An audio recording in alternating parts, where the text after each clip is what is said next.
Namaste ji, welcome to Ayurveda Health for All. I have with me Dr. Rohan Nagar, who is an Ayurvedic expert. तो break से पहले doctor जी हम बात कर रहे थे डायबिटीज़ के बारे में, और आप हमें समझाने वाले थे कि आयुर्वेदिक के हिसाब से डायबिटीज़ क्या है। आयुर्वेद के हिसाब से मैंने पहले भी बताया था कि आयुर्वेद में जो 3 मेन दोष होते हैं, वायु, पित्त और कफ जी, उसके मुताबिक डायबिटीज टोटल 20 टाइप्स के बताए गए हैं जी। 4 वायु के प्रकार हैं, 6 पित्त के प्रकार हैं और 10 कफ के प्रकार हैं। इसका मतलब होता है कि जो मेनली है डायबिटीज बॉडी में जो होता है वो कफ के कारण होता है। ये इट्स अ कफा डिसऑर्डर। इसका मतलब क्या होता है बेसिकली कि जब बॉडी में डाइजेस्टिव फायर डिमिनिश होती है, यानी डाइजेस्टिव फायर बहुत ज़्यादा वीक होती है, तो स्पेसिफिकली फैट, यूरिन और हैवी फूड वो एक्यूमुलेट होना शुरू हो जाते हैं। अच्छा। और ये 3 चीज़ें जब एक्यूमुलेट होती है then it basically converts into the toxins in the body, और वो टॉक्सिन्स बनने के बाद ये जो पूरा प्रॉब्लम है जो डायबिटीज वो शुरू होता है। इसमें मेनली आयुर्वेद में उसको प्रमेह कहते हैं। प्रमेह का मतलब होता है एक्सेसिव यूरिनेशन। ओके। सबसे पहला सिम्टम यही है डायबिटीज का कि रात को या दिन में बहुत ज्यादा यूरिनेशन होती है। Okay okay. बिकॉज आपकी किडनी ओवर एक्टिव हो जाती है। हाँ। किडनी इतनी ज्यादा शुगर मिल जाती है ब्लड में कि आपकी किडनी उसको स्टराइल करते करते थक जाती है, then starts basically putting you out for the urination. तो बहुत एक्सेसिव यूरिनेशन होती है, दैट्स द फर्स्ट सिम्टम। दूसरा सिम्टम आयुर्वेद में बताया गया है हाथों के पाम और पैरों के तलवे, उसमें बहुत ज्यादा जलन होती है। अच्छा। Burning palms and burning soles, ये सबसे सेकंड सिम्टम है। अब कई लोगों को पता नहीं होता, वो बोलते हैं कि मुझे जलन हो रही है लेकिन मालूम नहीं क्यों हो रही है, तो वो अपनी शुगर पहले चेक करवाए, बिकॉज वो उसका एक कारण हो सकता है। एक्सेसिव स्वेटिंग होता है बहुत ज्यादा, रात में दिन में कभी भी बैठे हैं तो भी स्वेट होता है, because is basically connected with the urination. The sweat is also the toxin part of the, तो वो भी एक्सेस हो जाता है। बहुत ही ज्यादा थकान, एक्सट्रीम फटीग या तो वीकनेस, बहुत ही ज्यादा थकान लगती है। सडनली वेट लॉस, आपको पता भी नहीं चलता, then you start losing weight, और आपको लगता है कि मेरा वेट एकदम से कैसे कम हो गया, तो आप तुरंत अपनी शुगर चेक करवाएं, because is very important. Diabetes में itching, dryness of the skin और इचिंग भी बहुत होती है। ओके। किसी भी जगह अगर आपको कुछ लग जाए, इफ यू इंजर्ड समवेयर, वो हील होने में टाइम लगता है। अच्छा। दैट्स अ डायबिटिक कंडीशन, क्योंकि ब्लड में शुगर ज्यादा होने के कारण वो जो एरिया है वो जल्दी हील नहीं हो पाता। अच्छा। तो अगर आपको कुछ लगा है और वो हील नहीं हो रहा बहुत लंबे टाइम से, go and check your sugar. Okay. Excessive thirst and excessive hunger, appetite, बहुत ज्यादा प्यास लगना और बहुत ज्यादा भूख लगना। सडनली वेट गेन, ये भी हो सकता है, जैसे मैंने वेट लॉस बताया, वेट गेन भी हो सकता है।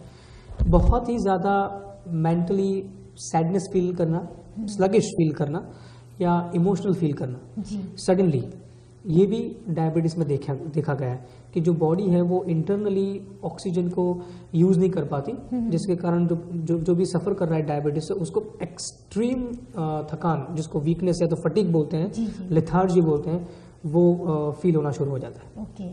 तो ये काफी सिवियर सिम्टम्स हैं। It is very severe symptoms. और कुछ सिम्टम्स ऐसे हैं कि जैसे एकदम से वेट लॉस होना या वेट गेन होना, तो आप कंफ्यूज भी कर सकते हो। सही बात है। कई बार ऐसा लोग सोचते हैं कि मुझे शायद थायराइड होता है, थायराइड में ऐसा होता है कि वेट गेन वेट लॉस चलता रहता है, लेकिन उसके साथ और जो मैंने सिम्टम्स बताए, जैसे एक्सेसिव यूरिनेशन, बार बार आपको यूरिन लगना, या फिर आपको ज्यादा स्वेट होना, हाथ के और पैरों के तलों में जलन होना, ये सारे कंबाइंड जब सिम्टम्स होते हैं तो ये पूरा पिक्चर क्लियर हो जाता है कि this is a diabetic condition. वैसे अगर जैसे आपके ख्याल में अगर हम जैसे अपने टेस्ट करवाएं या करवाते रहे तो वो हमारे लिए अच्छी चीज़ है। डायबिटीज पेशेंट ना भी हो तो मैं हमेशा लोगों को कहता हूं कि साल में एक बार अपना पूरा बॉडी प्रोफाइल, बॉडी चेकअप करवाएं, जिसके कारण यू अवेयर आपके कोलेस्ट्रॉल लेवल्स क्या हैं, आपके शुगर लेवल्स क्या हैं, आपके लिपिड लेवल्स क्या हैं।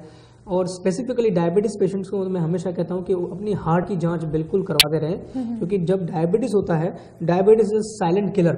अच्छा। तो आपको पता नहीं चलता कि वो आगे जाके फिर हार्ट फेलियर भी कर सकता है, हार्ट अटैक भी, कार्डियक अरेस्ट भी, बहुत सीवियर कंडीशन हो सकती है। नहीं, उससे बचना चाहिए डेफिनेटली। तो अभी हमारे पास कॉलर है, उनसे बात करते हैं।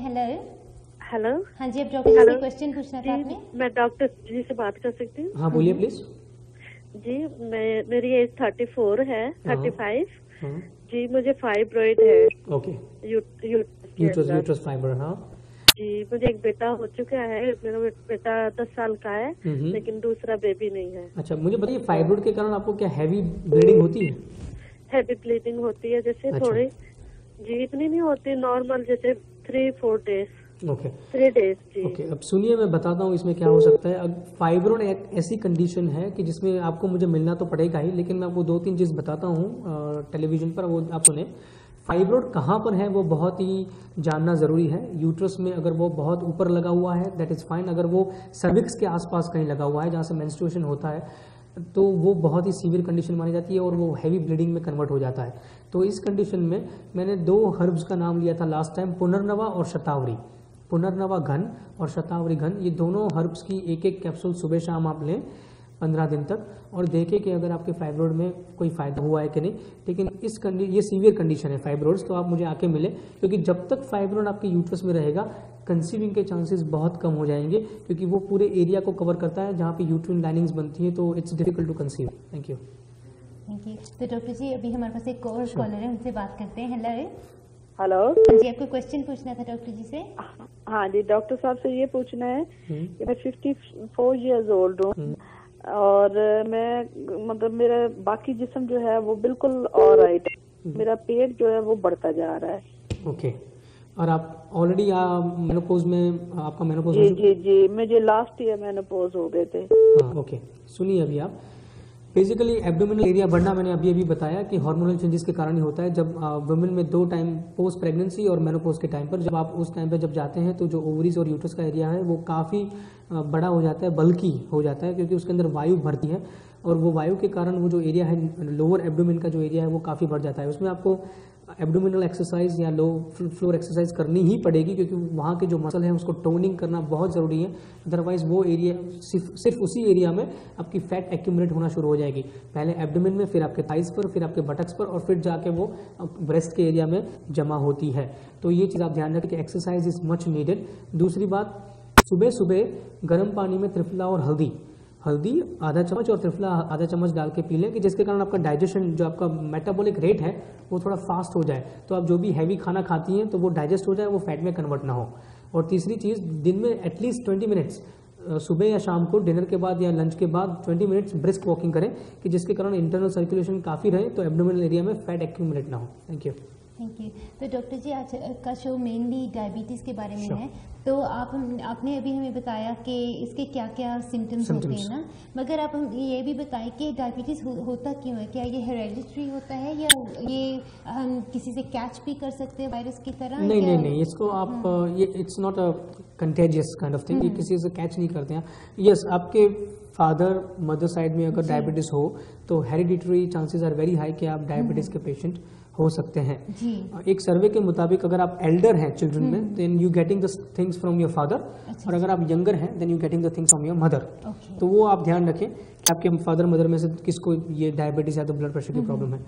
दूसरी जो मेन कॉजेज बताए गए हैं उसमें हैवी स्मोकर्स, अल्कोहल पीने वाले, बहुत ज़्यादा अल्कोहल लेने वाले, हैवी फूड खाने वाले, डाइजेस्ट ना हो पाए, जैसे फ्राइड फूड है, डेयरी प्रोडक्ट्स हैं, फैट वाली जो चीज़ें हैं बहुत ज़्यादा जो खाते हैं और जो डाइजेस्ट नहीं हो पाती, then it starts accumulating in the body. ये कंडीशन देखी गई है। पेनक्रियास जनरली उसमें इन्फेक्शन भी लगती है कई बार, मैंने बताया जैसे कि इन्फेक्शन लगने के कारण भी डायबिटीज़ होती है, जो पेनक्रियास में अगर स्पेसिफिक इन्फेक्शन लगी हो तो। लेकिन जैसे एज बढ़ती है आपको समझना चाहिए कि आपका जो डाइजेशन है धीरे धीरे वीक हो रहा है, और वो जब वीक होता है तब अगर आप हैवी फूड खाना बंद नहीं करेंगे तो वो डाइजेस्ट नहीं होगा, फिर उसके बाद डाइजेस्टिव फायर जो है आपकी वो डिमिनिश हो जाएगी, और वो जो फूड है वो मैंने अभी भी बताया कि फैट, यूरिन और हैवी फूड आपकी जो बॉडी है उसमें एक्यूमुलेट होना शुरू हो जाएंगे, and that converts into the diabetic condition. जी, तो अभी इसके बारे में और भी बात करेंगे, मगर अभी चलते कॉलर के पास। हेलो जी, हेलो तो हाँ जी, सभी व्यूअर्स जितने भी हमारे हैं, जितने भी लोग कॉल करने की कोशिश कर रहे हैं, तो अगर आपकी कॉल अभी थ्रू नहीं हो रही तो प्लीज़ अपना मन छोटा ना करें, क्योंकि डॉक्टर जी आपकी कॉल्स आज शाम 9 PM तक लेंगे, 9 बजे तक आपके फ़ोन कॉल्स देंगे इसी नंबर पर। तो इसी नंबर पर आप इनको कॉन्टैक्ट कर सकते हैं। और अगर आप शो के एंड तक वेट करें तो उनकी फीडबैक डिटेल्स भी आएंगी, तो ड्यूरिंग द वीक भी आप डॉक्टर जी से बात कर सकते हैं। ऐसा नहीं कि सिर्फ आपको एक ही चांस मिलता है, आप ड्यूरिंग द वीक भी डॉक्टर जी से बात कर सकते हैं। तो जो भी कोई आपका क्वेश्चन हो आप पूछ सकते हैं। अभी सीधा चलते हैं अपने अगले कॉलर के पास। Hello hello hello. हाँ जी, आपको क्वेश्चन पूछना था डॉक्टर जी से। जी, मैंने डॉक्टर साहब से पूछना था कि मेरा बेटा है 4 साल का, तो उसको एक्जिमा की प्रॉब्लम है। अच्छा। जैसे उसके जो टांगों में है, जैसे वो पहले लेडी ने पूछा था वैसे प्रॉब्लम उसको भी। तो अभी आपने क्रीम का नाम बताया था, वो हमने इंटरनेट पे चेक किया, वो आ नहीं रही। अच्छा, तो ऐसा है कि आप दोबारा रिपीट कर सकते हैं वो? उसका नाम है calendula. Okay. CALENDULA, calendula cream. Okay. Calendula it's easily available. और उसके साथ मैंने बताया था कि हल्दी और मंजिस्टा, ये दोनों पाउडर को मिक्स करके उसका पानी बनाकर उसको 1-1 चम्मच पिलाएं। ओके। हेलो। यस, बोलिए। और मैंने पूछा था, वो खाता पीता भी कुछ नहीं है, तो बड़ा ऐसा स्लिम सा है। अच्छा, तो मुझे बताएं कोई ऐसी चीज उसको दूं कि वो खाना पीना ठीक कर ले। उसको आप अंजीर खिलाएं। अंजीर जो होते हैं उसको दूध में उबाल के, अगर उसको दूध की एलर्जी नहीं है तो दूध में उबाल कर उसको अंजीर खिलाएं, या तो फिर दिन में 2-3 बार पानी में भी मिक्स करके उसको काट कर उबाल कर वो पानी पिलाएं अंजीर। अगर वो अंजीर ड्राई होते हैं, वो 4 साल का बच्चा नहीं खा पाता, he can not swallow properly, तो उसको काट कर पानी में उबाल कर वो पानी भी पिला सकती हैं आप। बिकॉज अंजीर जो फिग है वो बहुत ज़्यादा एंजाइम्स होते हैं उसमें। उसको पपीता खिलाएं, पपाया, उसमें भी बहुत ज़्यादा एंजाइम्स होते हैं, तो उसको वो खिलाने के बाद उसको भूख लगेगी। या तो फिर आप उसको वार्म सूप्स पिलाएं, अगर वो पीता है तो टमाटो सूप, स्पिनच सूप, ऐसी चीज़ें पिलाएं कि जिसके कारण उसके लिवर जो है वो ज़्यादा डेवलप्ड हो, एंजाइम्स बनाए और उसको भूख लगे। और रात के टाइम उसको बहुत ईचिंग होती है, जैसे शाम होने शुरू होती है ना, बहुत ज्यादा ईचिंग करता है। क्योंकि आपकी जो बॉडी, उसकी जो बॉडी है या किसी की भी बॉडी है, वो शाम भी इनएक्टिव होती है ज़्यादातर, और तभी जाके जो ऑटो इम्यून सब जैसे डिसऑर्डर्स होते हैं वो इम्यूनिटी के थ्रू अपनी बॉडी पर अटैक करते हैं। 4 साल it's quite a small age. I prefer कि आप मुझे उसको लेके आए मेरे पास, उस पर कोई भी एक्सपेरिमेंट करने से पहले आप प्लीज को दिखा दें प्लीज। ओके। तो दूसरा मैंने पूछना था, अपना क्वेश्चन कर लूं कि मेरा ना वेट थोड़ा सा बढ़ रहा है। अच्छा। मेरी एज है 26। अच्छा। और 3 मेरे सजीरन हुए, तो ऐसे टमी थोड़ी सी बड़ी है, वैसे मैं स्लिम हूँ लेकिन टमी ऐसे बाहर निकली है। तो प्लीज आप मुझे बताएंगे कुछ इसके बारे में? मैंने अभी बताएं कि वेट कम हो जाए। मैंने अभी बताया था कि पोस्ट प्रेगनेंसी एब्डोमिनल एरिया जो है बढ़ जाता है, क्योंकि उसमें वायु ज्यादा बनती है। तो उसमें एक तो दशमूल करके एक पाउडर आता है, दशमूल, वो पाउडर सुबह शाम 1 बड़ा चम्मच गर्म पानी में उबाल कर पिए, जिसके कारण एब्डोमिनल एरिया में सर्कुलेशन बढ़ेगी, तो वहाँ पे फैट एक्यूमुलेट नहीं होगी। दूसरी बात मैंने बताई, एब्डोमिनल मसल्स को टोन करें फ्लोर एक्सरसाइज करके और ब्रिस्क वॉकिंग करके। और तीसरी बात मैंने बताई थी, वेबसाइट है जिसपे हम लोग कर सकते हैं सर्च वगैरह? हाँ बिल्कुल, एब्डोमिनल एक्सरसाइज आप दे सकते हैं, बिल्कुल आप एब्डोमिनल एक्सरसाइज डालें, टोनिंग एक्सरसाइज डालें। Okay, thank you. तो डॉक्टर जी, अगर जैसे ये अपने बच्चे को लेकर आपके पास भी आते हैं तो आप दोनों का कंसल्टेशन एक साथ भी कर सकते हैं? हाँ, करते हैं हम फैमिली। मेरे पास कई बार पूरी फैमिलीज आती हैं, जी जी, जिसमें मदर डॉटर होते हैं या mother another childrens and their parents, they do come as well. क्योंकि अब लास्ट वीक ही मेरे पास एक फैमिली आई थी, उनको सबको प्रॉब्लम्स थी, then I was looking them after one you know. जी। और मुझे जैसे अपनी ईमेल्स पर काफ़ी रिक्वेस्ट्स आई हैं क्वेश्चंस पूछने के लिए, और काफ़ी लोगों ने ये भी पूछा है कि अगर उनको फुल बॉडी चेकअप चाहिए आयुर्वेद के हिसाब से, आप वो उनके लिए कर सकते हैं? बिल्कुल करते हैं हम। बिल्कुल करते हैं। तो head to toe full body checkup. Yes, that's what we do in consultation. Yes, thank you. तो अभी एक और कॉलर है हमारे पास, उनके पास चलते हैं। Hello hello. हाँ जी, आपको क्वेश्चन पूछना था डॉक्टर जी से? हाँ जी, मेरे को डायबिटीज है, उसकी वजह से पता नहीं क्या रीजन है, मेरे को दर्दें बहुत होती हैं पीछे, गर्दन से लेके नीचे हिप्स तक नीचे काफी दर्द रहता है। अब कौन सा टाइप 1 या टाइप 2, कौन सा डायबिटीज है? टाइप 2 है। टाइप 2 है। अच्छा, सुनिए,